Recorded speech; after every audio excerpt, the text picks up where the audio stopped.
ನನ್ನ ಆತ್ಮೀಯ ಸ್ನೇಹಿತರೆ, ಬಂಧುಗಳೇ ಹಾಗೂ ವೀಕ್ಷಕರೇ, ಪುಣ್ಯಕ್ಷೇತ್ರ ಯೂಟ್ಯೂಬ್ ಚಾನೆಲ್ಗೆ ಸುಸ್ವಾಗತ. ವಸುದೇವ ಸುತಂ ದೇವಂ ಕಂಸಚಾಣೂರ ಮರ್ದನಂ ದೇವಕೀ ಪರಮಾನಂದಂ ಕೃಷ್ಣಂ ವಂದೇ ಜಗದ್ಗುರುಂ. ಶ್ರೀಕೃಷ್ಣ ಜನ್ಮಾಷ್ಟಮಿ ಪ್ರಯುಕ್ತವಾಗಿ ಶ್ರೀಕೃಷ್ಣ ಪರಮಾತ್ಮ, ಶ್ರೀಕೃಷ್ಣ ಜನ್ಮಾಷ್ಟಮಿ ಹಾಗೂ ಶ್ರೀಕೃಷ್ಣನಿಗೆ ಸಂಬಂಧಪಟ್ಟ ಪುಣ್ಯಕ್ಷೇತ್ರಗಳ ಮಾಹಿತಿಯನ್ನು ನಾನು ಹೇಳಲು ಬಯಸುತ್ತೇನೆ. ಶ್ರೀಕೃಷ್ಣನು ವಿಷ್ಣುವಿನ 8ನೇ ಅವತಾರ ಮತ್ತು ಹಿಂದೂ ಧರ್ಮದಲ್ಲಿ ಪ್ರಮುಖ ದೇವರು ಕೂಡ ಹೌದು. ಕೃಷ್ಣನನ್ನು ಸರ್ವೋಚ್ಚ ದೇವರೆಂದು ಹಿಂದೂ ಧರ್ಮದಲ್ಲಿ ಪರಿಗಣಿಸಲಾಗಿದೆ. ತ್ರೇತಾಯುಗದಲ್ಲಿ ಶ್ರೀರಾಮ ಮತ್ತು ಲಕ್ಷ್ಮಣ ಅಣ್ಣ ತಮ್ಮಂದಿರಾದರೆ, ದ್ವಾಪರ ಯುಗದಲ್ಲಿ ಬಲರಾಮ ಹಾಗೂ ಕೃಷ್ಣ ಅಣ್ಣ ತಮ್ಮಂದಿರಾಗಿರುತ್ತಾರೆ. ತ್ರೇತಾಯುಗದಲ್ಲಿ ಶ್ರೀರಾಮನ ಅವತಾರವಾದರೆ, ದ್ವಾಪರ ಯುಗದಲ್ಲಿ ಶ್ರೀಕೃಷ್ಣನ ಅವತಾರವನ್ನು ತಾಳಿರುತ್ತಾರೆ. ತ್ರೇತಾಯುಗದಲ್ಲಿ ಶ್ರೀರಾಮನ ತಮ್ಮ ಲಕ್ಷ್ಮಣನ ಅವತಾರವಾದರೆ, ದ್ವಾಪರ ಯುಗದಲ್ಲಿ ಶ್ರೀಕೃಷ್ಣನ ಅಣ್ಣನಾಗಿ ಬಲರಾಮನ ಅವತಾರವನ್ನು ತಾಳಿರುತ್ತಾರೆ. ಶ್ರೀಕೃಷ್ಣನ ಜನ್ಮದ ವೃತ್ತಾಂತವನ್ನು ಈಗ ನಾನು ಹೇಳುತ್ತೇನೆ. ಶ್ರೀಕೃಷ್ಣನು ವಸುದೇವ ಮತ್ತು ದೇವಕಿಯ 8ನೇ ಮಗನಾಗಿ ಮಥುರೆಯ ಕಾರಾಗೃಹದಲ್ಲಿ ಜನ್ಮವನ್ನು ತಾಳುತ್ತಾರೆ. ಶ್ರೀಕೃಷ್ಣನ ಜನ್ಮದ ಹಿಂದೆ ಒಂದು ರೋಚಕ ಕಥೆಯನ್ನು ನಾನು ಹೇಳುತ್ತೇನೆ. ಒಮ್ಮೆ ಶ್ರೀಕೃಷ್ಣನ ಮಾವನಾದ ಕಂಸ ಹಾಗೂ ತನ್ನ ತಂಗಿ ದೇವಕಿ ಹಾಗೂ ತಂಗಿಯ ಗಂಡ ವಸುದೇವನ ಜೊತೆ ರಥದಲ್ಲಿ ಹೋಗಬೇಕಾದರೆ, ಆಕಾಶದಲ್ಲಿ ಅಶರೀರವಾಣಿ ಕಂಸನಿಗೆ ಕೇಳಿಸಿತು. ಹೇ ಕಂಸ, ನಿನ್ನನ್ನು ಸಂಹಾರ ಮಾಡಲು ನಿನ್ನ ತಂಗಿ ಗರ್ಭದಲ್ಲಿ ಹುಟ್ಟುವ ಮಗನೇ ಕಾರಣನಾಗುತ್ತಾನೆ ಎಂದು ಹೇಳಿ ಆಕಾಶದಲ್ಲಿ ಕೇಳಿ ಬರುವ ಅಶರೀರವಾಣಿ ಸದ್ದು ನಿಂತು ಹೋಗುತ್ತದೆ. ಇದರಿಂದ ವ್ಯಾಘ್ರನಾದ ಕಂಸ ತನ್ನ ಕೈಯಲ್ಲಿದ್ದ ಖಡ್ಗವನ್ನು ತೆಗೆದು ದೇವಕಿಯನ್ನು ಕೊಲ್ಲಲು ಮುಂದಾಗುತ್ತಾನೆ. ಇದರಿಂದ ಗಾಬರಿಗೊಂಡ ವಸುದೇವನು ತನ್ನ ಹೆಂಡತಿಯನ್ನು ಕಾಪಾಡಲು ಮುಂದಾಗಿ ಕಂಸನನ್ನು ತಡೆದು ಸಮಾಧಾನಪಡಿಸುತ್ತಾನೆ. ವಸುದೇವನು ಕಂಸನಿಗೆ ದೇವಕಿಗೆ ಹುಟ್ಟಿದ ಶಿಶುವನ್ನು ತನ್ನ ಸುಪರ್ದಿಗೆ ಒಪ್ಪಿಸುವುದಾಗಿ ಮಾತನ್ನು ನೀಡುತ್ತಾನೆ. ಇದರಿಂದ ಕಂಸನಿಗೆ ಕೋಪ ಕಮ್ಮಿಯಾಗುವುದಿಲ್ಲ. ಕಂಸನು ಕೂಡಲೇ ಮಥುರೆಗೆ ತೆರಳಿ ತನ್ನ ತಂದೆ ಮಹಾರಾಜ ಉಗ್ರಸೇನನನ್ನು ಪದಚ್ಯುತಗೊಳಿಸಿ ತಾನು ಮಥುರೆಯ ರಾಜನಾಗುತ್ತಾನೆ. ಕಂಸ ತನ್ನ ತಂಗಿ ದೇವಕಿ ಹಾಗೂ ಆಕೆಯ ಗಂಡ ವಸುದೇವನನ್ನು ಕಾರಾಗೃಹಕ್ಕೆ ತಳ್ಳುತ್ತಾನೆ. ಮಾತು ಕೊಟ್ಟಂತೆ ವಸುದೇವನು ಕಂಸನಿಗೆ ದೇವಕಿಗೆ ಹುಟ್ಟಿದ 6 ಮಕ್ಕಳನ್ನು ಸುಪರ್ದಿಗೆ ವಹಿಸುತ್ತಾನೆ. ಆದರೆ ಕಂಸನು ದೇವಕಿಗೆ ಹುಟ್ಟಿದ 6 ಮಕ್ಕಳನ್ನು ನಿರ್ದಯವಾಗಿ ಸಾಯಿಸುತ್ತಾನೆ. ದೇವಕಿಯ 7ನೇ ಶಿಶು ಬಲರಾಮ ದೈವಿಕ ಇಚ್ಛೆ ಇರುವುದರಿಂದ ಕಂಸನ ಸಾವಿನಿಂದ ಪಾರಾಗುತ್ತಾನೆ.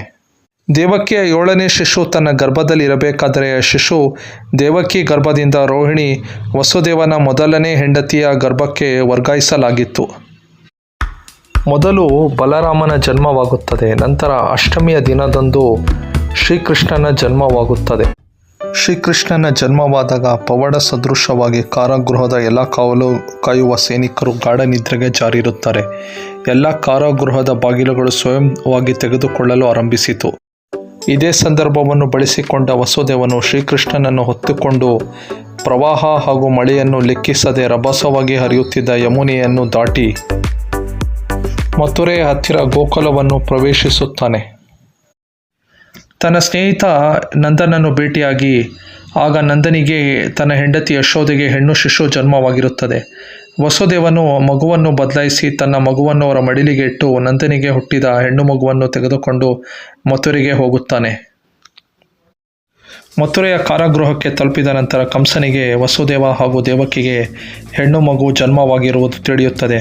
ಆ ಹೆಣ್ಣು ಮಗುವನ್ನು ದೇವಕಿ ಹಾಗೂ ವಸುದೇವನಿಂದ ಕಸಿದು ಕೊಲ್ಲಲು ಮುಂದಾದಾಗ ಆ ಹೆಣ್ಣು ಮಗು ಆಕಾಶಕ್ಕೆ ಹಾರಿ ಶಕ್ತಿ ಸ್ವರೂಪಿಣಿಯಾದ ಯೋಗಮಾಯೆ ದೇವಿಯಾಗಿ ಕಂಸನಿಗೆ ಎಚ್ಚರಿಸುತ್ತಾಳೆ. ನಿನ್ನ ಅಂತ್ಯಕ್ಕೆ ಕಾರಣವಾದ ಮಗುವು ಈಗಾಗಲೇ ಜನ್ಮವನ್ನು ತಾಳಿದೆ ಎಂದು ಎಚ್ಚರಿಸಿ ಅದೃಶ್ಯವಾಗುತ್ತದೆ.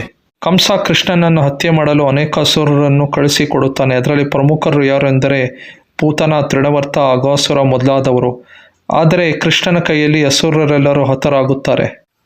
ಶ್ರೀಕೃಷ್ಣನು ಗೋಕುಲ ಹಾಗೂ ವೃಂದಾವನದಲ್ಲಿ ತನ್ನ ಬಾಲ್ಯದ ಲೀಲೆ ಹಾಗೂ ತುಂಟತನದಿಂದ ಬಾಲ್ಯದ ಜೀವನವನ್ನು ಕಳೆಯುತ್ತಾನೆ. ಈ ಕಾಲಾವಧಿಯಲ್ಲಿ ಶ್ರೀಕೃಷ್ಣನು ತನ್ನ ಸಾಕುತಾಯಿಯಾದ ಯಶೋದೆಗೆ ತನ್ನ ಬಾಯಿಯಲ್ಲಿ ಇಡೀ ಬ್ರಹ್ಮಾಂಡವನ್ನೇ ತೋರಿಸುತ್ತಾನೆ. ಶ್ರೀಕೃಷ್ಣನು ಯಮುನೆಯಲ್ಲಿ ವಾಸವಿರುವ ಕಾಳಿಯ ಸರ್ಪವನ್ನು ಮರ್ದನ ಮಾಡುತ್ತಾನೆ. ಗೋವರ್ಧನ ಪರ್ವತವನ್ನು ತನ್ನ ಕಿರುಬೆರಳಿನಲ್ಲಿ ಎತ್ತಿ ಗೋಕುಲದ ಜನರನ್ನು ಹಾಗೂ ಗೋವುಗಳನ್ನು ಸ್ವರ್ಗಾಧಿಪತಿ ದೇವೇಂದ್ರನ ಉಪಟಳದಿಂದ ಕಾಪಾಡುತ್ತಾನೆ. ಇದೇ ಕಾಲದಲ್ಲಿ ಶ್ರೀಕೃಷ್ಣನು ಹಾಗೂ ರಾಧೆಯೊಂದಿಗೆ ಪ್ರೇಮವಾಗುತ್ತದೆ. ಶ್ರೀಕೃಷ್ಣನು ತನ್ನ ನಿಜವಾದ ತಂದೆ ತಾಯಿ ಯಾರೆಂದು ತಿಳಿದಾಗ ಶ್ರೀಕೃಷ್ಣನು ಮತ್ತು ಬಲರಾಮ ಕ್ರೂರನ ಜೊತೆ ಸೇರಿ ಮಥುರೆಗೆ ಹೋಗುತ್ತಾರೆ.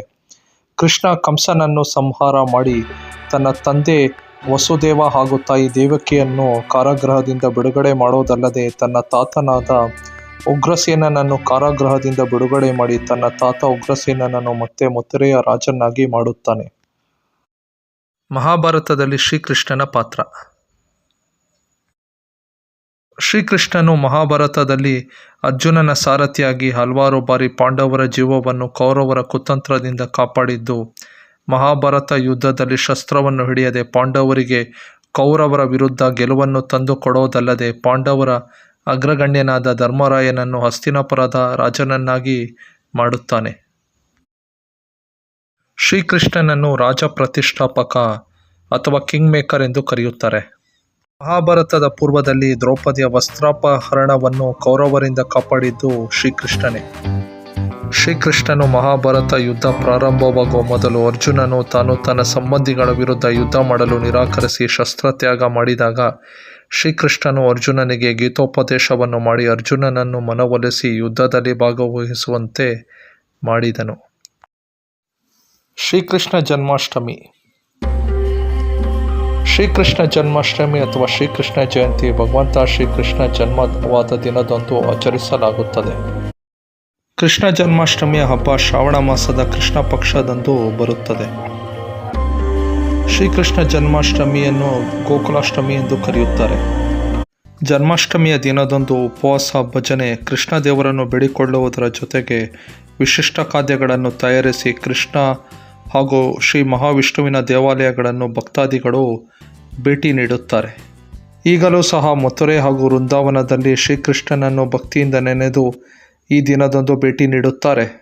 ಈ ದಿನದಂದು ಭಕ್ತಾದಿಗಳು ಹರೇ ರಾಮ ರಾಮ ರಾಮ ಹರೇ ಹರೇ, ಹರೇ ಕೃಷ್ಣ ಕೃಷ್ಣ ಕೃಷ್ಣ ಹರೇ ಹರೇ ಎಂಬ ಮಂತ್ರವನ್ನು ಪಠಿಸುತ್ತಾರೆ. ಕೃಷ್ಣ ಜನ್ಮಾಷ್ಟಮಿಯ ಪ್ರಮುಖ ಆಚರಣೆ ಅಂದರೆ ದಾಯಿ ಹಂಡಿಯನ್ನು ಜನ್ಮಾಷ್ಟಮಿಯ ಮುಂದಿನ ದಿನ ಆಚರಿಸಲಾಗುತ್ತದೆ.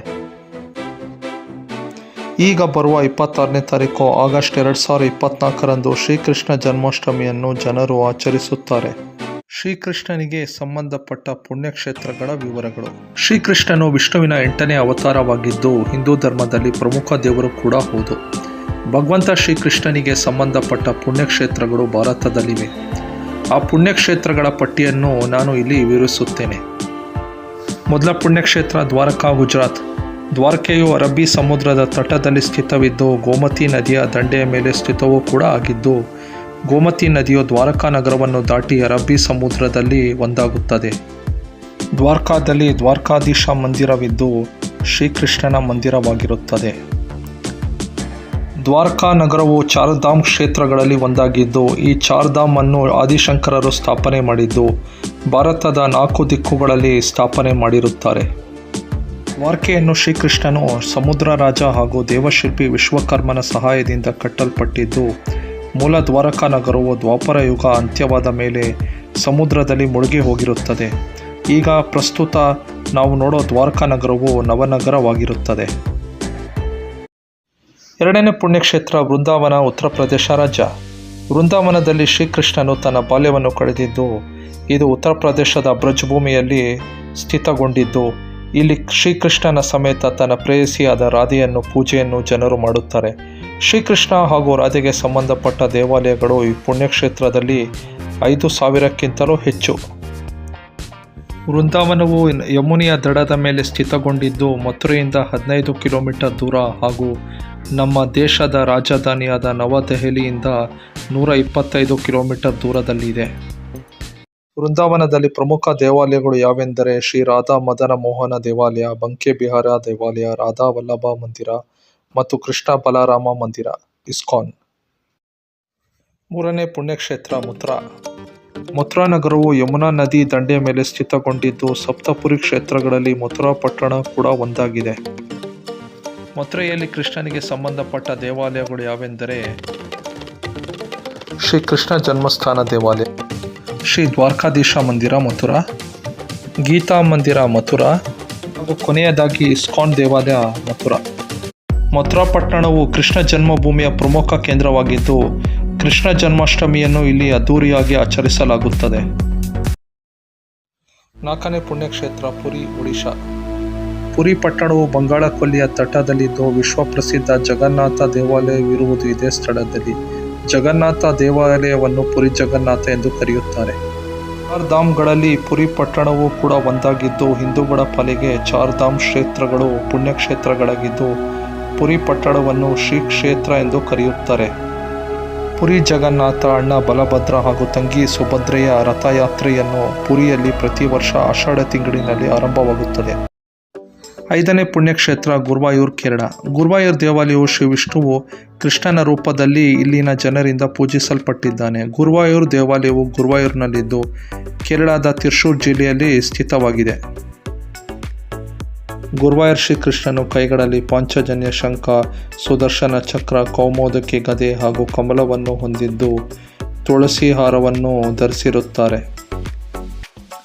ಗುರುವಾಯೂರ್ ಶ್ರೀಕೃಷ್ಣನ ಚಿತ್ರವು ವಿಷ್ಣುವಾಗಿ ದೇವಕಿ ಹಾಗೂ ವಸುದೇವನಿಗೆ ಶ್ರೀಕೃಷ್ಣನ ಜನ್ಮದ ಸಮಯದಲ್ಲಿ ಬಹಿರಂಗಪಡಿಸಿ ತೋರಿಸಲಾಗಿದೆ. 6ನೇ ಪುಣ್ಯಕ್ಷೇತ್ರ ಉಡುಪಿ, ಕರ್ನಾಟಕ. ಉಡುಪಿ ಶ್ರೀಕೃಷ್ಣ ಮಠ ಅಥವಾ ಉಡುಪಿ ಕೃಷ್ಣ ದೇವಾಲಯವಿರುವುದು ನಮ್ಮ ರಾಜ್ಯದ ಉಡುಪಿ ಜಿಲ್ಲೆಯ ಉಡುಪಿ ಪಟ್ಟಣದ ಹೃದಯ ಭಾಗದಲ್ಲಿ.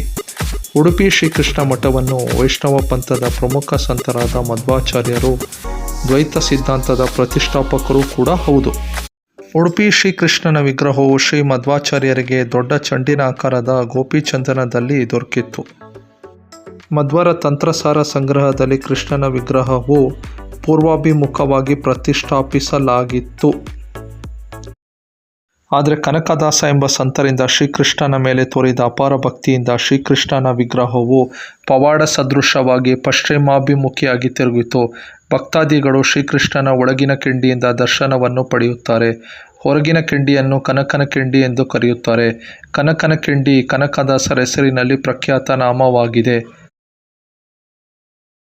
ನಮ್ಮ ರಾಜ್ಯದ ರಾಜಧಾನಿಯಾದ ಬೆಂಗಳೂರಿನಲ್ಲೂ ನಾವು ಕೃಷ್ಣನ ದೇವಾಲಯಗಳನ್ನು ನೋಡಬಹುದು. ಆ ದೇವಾಲಯಗಳ ವಿವರಗಳು ಹೀಗಿವೆ. 1. ಇಸ್ಕಾನ್ ದೇವಾಲಯ, ಕಾರ್ಡ್ ರಸ್ತೆ, ಹರೇ ಕೃಷ್ಣ ಬೆಟ್ಟ, ಬೆಂಗಳೂರು. 2. ಇಸ್ಕಾನ್ ದೇವಾಲಯ, ವೈಕುಂಠ ಬೆಟ್ಟ, ಉತ್ರಳ್ಳಿ ಸಮೀಪ, ಬೆಂಗಳೂರು. ಕೊನೆಯದಾಗಿ ಅಗ್ರ ಶ್ರೀ ಜಗನ್ನಾಥ ಸ್ವಾಮಿ ದೇವಾಲಯ, ಅಗ್ರ ಗ್ರಾಮ, HSR ಲೇಔಟ್, ಬೆಂಗಳೂರು. ಶ್ರೀಕೃಷ್ಣನ ಬಗ್ಗೆ ಮಾಹಿತಿಯನ್ನು ವಿಡಿಯೋ ಮೂಲಕ ತಿಳಿಸಿದ್ದು, ಶ್ರೀಕೃಷ್ಣ ಜನ್ಮಾಷ್ಟಮಿಯ ಪ್ರಯುಕ್ತ ಆ ದೇವರು ನಿಮ್ಮ ಸಕಲ ಮನೋಕಾಮನೆಗಳನ್ನು ಈಡೇರಿಸಲಿ ಹಾಗೂ ನಿಮ್ಮ ಕಷ್ಟ ದುಃಖಗಳು ನಿವಾರಣೆಯಾಗಲಿ ಎಂದು ಬೇಡಿಕೊಳ್ಳುತ್ತಾ ಈ ವಿಡಿಯೋವನ್ನು ಇಲ್ಲಿ ಮುಗಿಸುತ್ತಿದ್ದೇನೆ. ಧನ್ಯವಾದಗಳು. ನಿಮಗೆ ಈ ವಿಡಿಯೋ ಇಷ್ಟವಾಗಿದ್ದಲ್ಲಿ ಈ ವಿಡಿಯೋವನ್ನು ಲೈಕ್, ಶೇರ್ ಆ್ಯಂಡ್ ಸಬ್ಸ್ಕ್ರೈಬ್ ಮಾಡಿ ಹಾಗೂ ಬೆಲ್ ಐಕಾನನ್ನು ಕ್ಲಿಕ್ ಮಾಡಿ ಆಲ್ ನೋಟಿಫಿಕೇಷನ್ ಕಾಲಮನ್ನು ಕ್ಲಿಕ್ ಮಾಡೋದನ್ನು ತಪ್ಪದೆ ಮರೆಯಬೇಡಿ. I don't ever slow up, no I don't take shit, I got no love for the fake